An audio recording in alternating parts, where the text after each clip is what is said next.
Welcome to The Culture. We rest at the pulse of the community, providing all things news, music, fashion, events, and everything that we talk about in between. It's a lifestyle. We are The Culture. Hi, I'm your host, Jessica Garrett Modkins, and welcome to The Culture for a special edition on Black History.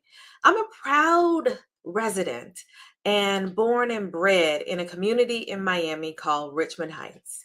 So it's no wonder in 2012, I believe it was, I began a journey interviewing all of the pioneers. I was able to sit with over 100 different residents from the community of Richmond Heights, and the things I was able to uncover were so memorable. Let's reflect today on a bit of our Black history, the story of Richmond Heights. Enjoy.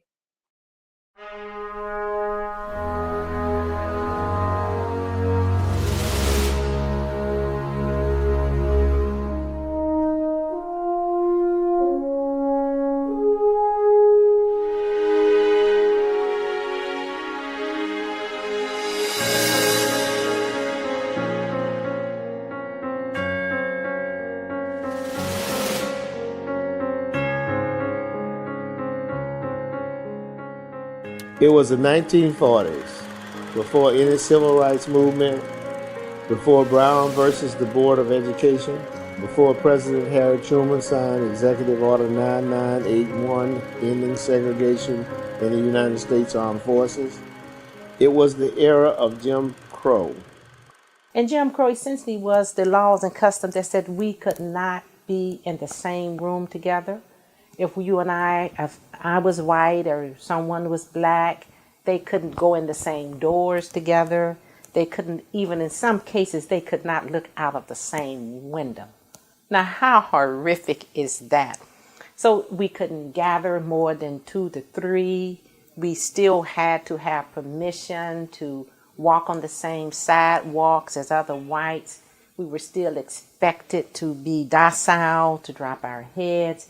Because the whole idea, the birth of the Ku Klux Klan began to arrive, and the whole idea was to separate as much as possible and to demean black life as much as possible. Miami was, and to some degree remains, a southern city.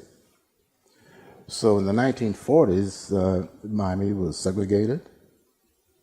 Black people could not go to the beach. Black people attended segregated schools, could not go to libraries, other than the few that were in the black community. There were requirements for blacks to ride on the back of the bus and those kinds of things. You could not eat in department stores. Black women could not try on clothes at Sears or Burt Irons. So it was a very rigorously segregated community in the 1940s and 50s. And as the civil rights movement dawned in Miami, blacks were in relatively poor condition in terms of the economic growth and social development up until the 1950s. Miami was a backward town, and blacks were in the very back of the bus, literally. It wasn't until 1946 that the concept of a planned community was birthed in the mind of Captain Frank C. Martin, a pilot for Pan American Airlines. Martin owned several plots of land in South Dade County, an area of Miami yet to be developed. Martin was destined to build a housing development for black World War II veterans in spite of any racial laws or financial hurdles he faced. His decision to build the community of Richmond Heights was bold and very unpopular. He was working at the airport. That would be about 1946 when he was approached by several of the employees out there to consider the possibility of developing something down here. The committee was of business and professional people from the black community. He did not think that it was correct that as a white man telling the black community what they should have. So he took the advice from Father Gibson. And the streets here are named for, like Mr. Pinkston was a member of his community. And there was approximately 12 people that were on that community that advised him as to what they felt that the black community would like to see. That would be the original development on plots and for Richmond Heights itself, and that basically was done through the University of Miami. They were just developing a department out there with regard to living and projection of what people might care for in the future. And that exhibits part of their thinking in the fact that you didn't want just straight north, south, east, west streets. The way they had curves to them to break it up. Also, in the dwellings themselves, they had a different type of fronts to them, so that it didn't look like a cookie cutter type of buildings, just one after the other. So diversity was the thing. The news got out that Richmond Heights was being built for veterans. And we came down and looked at it, and they had houses, most beautiful houses we'd seen. We looked at a lot of houses. These houses were tile bathrooms, different type of roofs, and it was just heaven for us. So of course we put in for it. House cost me $25 down. While they're building this house, I guess I came down there at least every other day to watch it as it come up. Yes, we caught the bus and came on Sundays because we just wanted to, we were just so proud of it. A house that had, like he said, had a bathroom, and I could choose the color tile that I wanted. And it was just heaven on earth to us. And we were just so happy to be able, even though they used to call it the boondocks, because it was so far from Miami. At that time, US 1 was one way going and one way coming. The only way to get down here, you had to catch the Greyhound. And of course, eventually we got a car in there, didn't we? Yeah. Right after we put in for the house, bought a car, and I'd ride down there every other day and watch the blocks go up. Stand out there and drink me a beer, smoke a couple of cigarettes, and mark the blocks, put the cigarettes in there. So the next 2 days when I come back, if those blocks were there, I don't know who I was going to get at, but I planned to get somebody not working on my house. But never the same blocks were there. There's always 2 or 3 more. When we first moved out here, I always told people from over town, which they call these the woods, that I was the first house on the last street, because it was no houses. I was like on a corner, and across the streets was nothing but woods. When my dad came to visit me, he said, I had a brick on the front porch. He said, oh, you put your brick on the porch so that you could distinguish your house from the others, because they all looked alike at that time.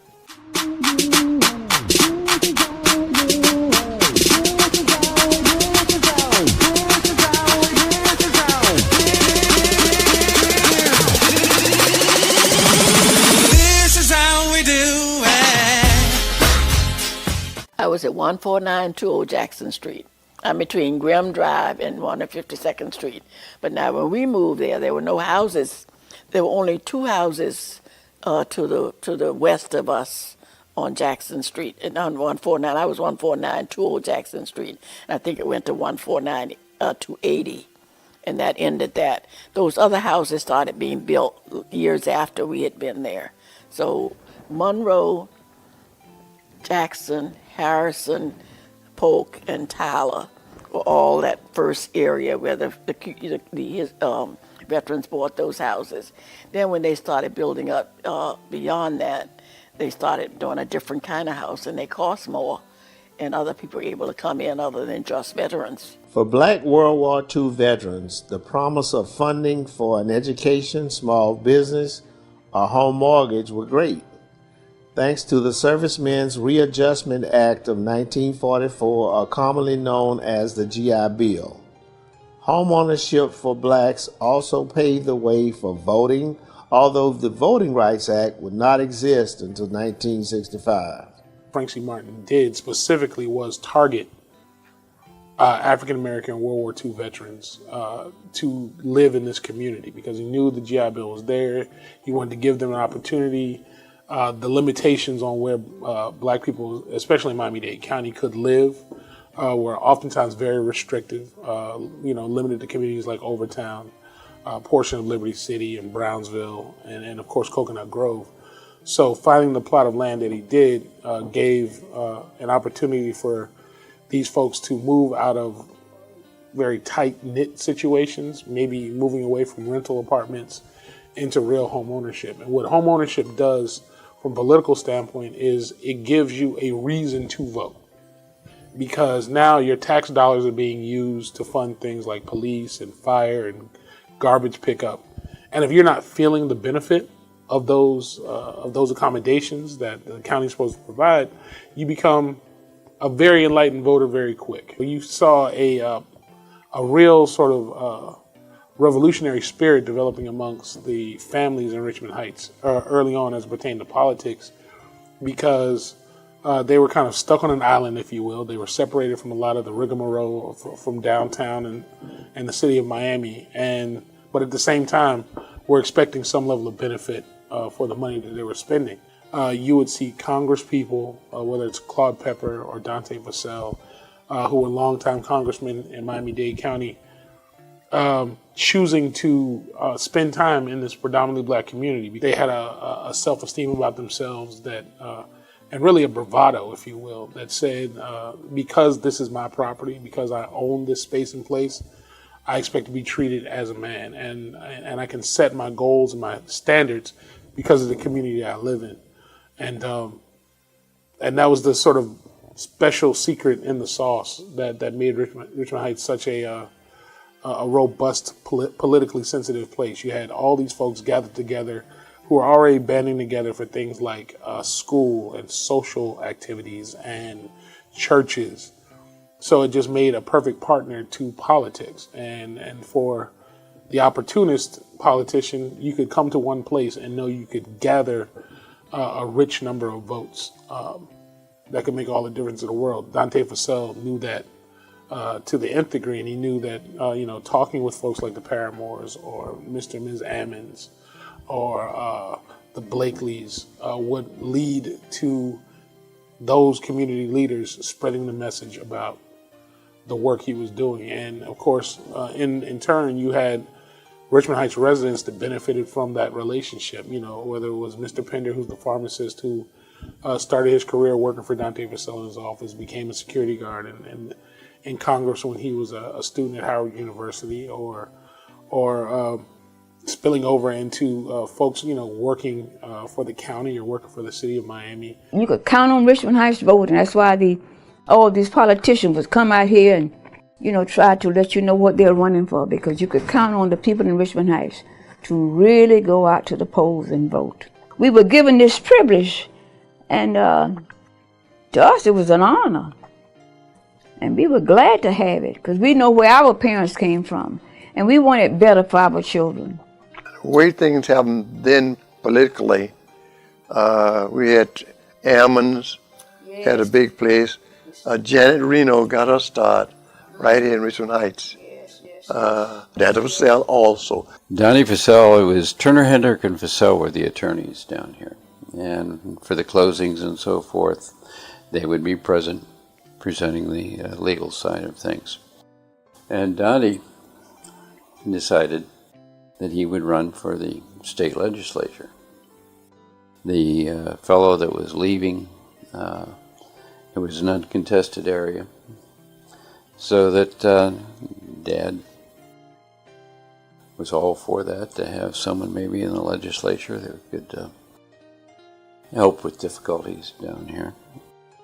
So as the campaign went along, it was very, very close. So Dad decided that, we have some new constituents in the area here, and make sure that they could vote, that they would register to vote. And he also had a little get-together after work one evening out by one of the model homes, and they had hamburgers and hot dogs and soft drinks, and he invited Dante to speak, and Dante explained to them that they were homeowners and it was their right to vote at any time, but especially now because of taxes and other things that they could have influence on. And then lo and behold, when the vote was counted afterwards, Dante won basically by the number of residents in Richmond Heights. But Dante also then went on to serve in the Congress, and I do believe he was the mover up there to make sure that blacks were put on the Capitol Police Force. They didn't have them at that time. At every election, they would put out a list of people that they had screened and candidates and suggestions of people that we should vote for because they had screened them and felt that they were going to have that we were going to benefit from putting those people in office. And I think that's partially how Richmond Heights got the reputation that it has among the voters, among the candidates now. They converge on Richmond Heights because they know we have a voting bloc that has some significant numbers, and the people turn out to vote, and many of them, owe their office to us. So when the people from the community go to them, with an appeal or request, then they're inclined to give an ear and do something to benefit us. We'd have them come out and we'd talk to them, and they don't always do what they say, you know that, but when you get dialogue with these people, they remember you because you got a voting block here. And if they got a block like Richmond Heights, they had something that moved well. And many of them came through here that way because they got a hold of Redden, and if Redden said we go for them, we went for them. What's interesting about this, when you think about places like Selma or Mississippi in the 1960s, the fascinating thing about Richmond Heights is because it's kind of its own enclave, in essence kind of making its own rules, subject to the rules of the outside world, but because it's so far off the beaten path at that time, African Americans were able to govern themselves. So they voted without fear of repercussion. They voted without the idea that the Klan would somehow come down and roll down on them, or that some racist sheriff would impose his will and prevent them from voting. So it didn't take long for the state to recognize that this is a high-yielding voting precinct. So 801 was, what would eventually become 801, was precinct numbered differently back in the day. But what we now know is precincts 801, 802, and 803 in Richmond Heights still, to this day, are 3 of the top 10 voting precincts in the state of Florida. The Florida Constitution of 1885 made it mandatory for racial segregation in schools. According to Article 12 and Section 12 of the Florida Constitution, it read, "White and colored children shall not be taught in the same school, but impartial provision shall be made for both." Captain Martin deeded some 20 acres to the Board of Public Instruction of Dade County for this very purpose. It was tracts of land dedicated for schools to be built in the community, but it was met with opposition. The board was not interested in opening another school for blacks. 1946, 7, 8, even into the 50s, many homes did not even have a car. Most of them only had one car in the family. And of course that was used to get to work, so the youngsters, and we were too close to a school even over there that you wouldn't get any busing in here, so he just made sure that the area was laid out so that the youngsters could walk to their grade school. It was deeded to Dade County, and they first wanted to refuse it. They didn't want to have another black school that close. It wasn't necessary. And so Dad said, well, it's yours, but under proviso. If you don't You have a drop-dead period where you put some sort of a school on the property, and if it doesn't happen, it's going to revert to the family. And so Dade County sat there and hemmed and hawed the school board. So in the summer, when this school was to open in the fall, and that would have been the drop-dead time, 6 portables emerged and were put on the property. Richmond Heights was infamous for a nurturing environment. Picture a place deliberately segregated, which may sound a bit odd, but for the 50s, it was perfect. There was a sense of community pride that exuded in the air. It has been said that even when undesirables would come into the neighborhood, they would commence to picture-perfect behavior. The spirit of excellence was infectious, with a positive energy that would spread through every home. In fact, in 1963, Jet magazine noticed the same family quality in Richmond Heights and crowned the community as one of the safest black neighborhoods. With self-imposed sanctions on nightlife and alcohol sales, Richmond Heights didn't even have crime. In fact, people even didn't lock their doors. Parents didn't fret over the children playing outside. It was approximately 10 years after the inception of Richmond Heights that streetlights were even erected. In order for the streetlights to be erected, a special assessment tax for homeowners had to be in place to provide funding for the installment. Segregation in the armed forces wasn't abolished until 1948, so black World War II soldiers faced racial injustices while serving and fighting for our country. White soldiers was fighting against the black soldiers against one another. We all supposed to have been, fighting for the same cause, but we wasn't. We was fighting each other. And it was really, it wasn't no place to be at that time. We couldn't sit down and eat together. We couldn't do none of that. One Friday, I never will forget it, the white soldiers, they was in 35, 55 truck and coming out in 37, 58. And they come over there with their guns. And our commander told my sergeant, don't want the gun rack where we could get our guns to fight against them. That's right, this is what happened. This is how racist it was over there. We couldn't stay in the same building or nothing. It was terrible. Reverend Theodore Gibson was the president of the NAACP. Gibson's influential and inspirational leadership sometimes threatened whites. It was on one occasion that his life was threatened by whites because he would not give them the organization's membership roster, which listed all of the members' information. They said it was coming out here to get Father Gibson. All us men got together. So shotgun, rifles, cars parked on every corner waiting on them. They didn't show up. Although many residents of the Heights have migrated across the world, they have taken with them that same spirit of resilience and pride that the community was founded on. It still lives on today. The Richmond Heights 49ers. Thanks so much for joining us today. I hope you enjoyed the interviews and gained some insight into Miami's jewel, Richmond Heights. Make sure to come back tonight and join us for another edition of My 2 Cents. Grab a drink, put your feet up for a good time right here at 6 o'clock. I'll see you then. The Culture is produced and owned by the Culture Media Group and cannot be reproduced or broadcast without written consent. All rights reserved 2022.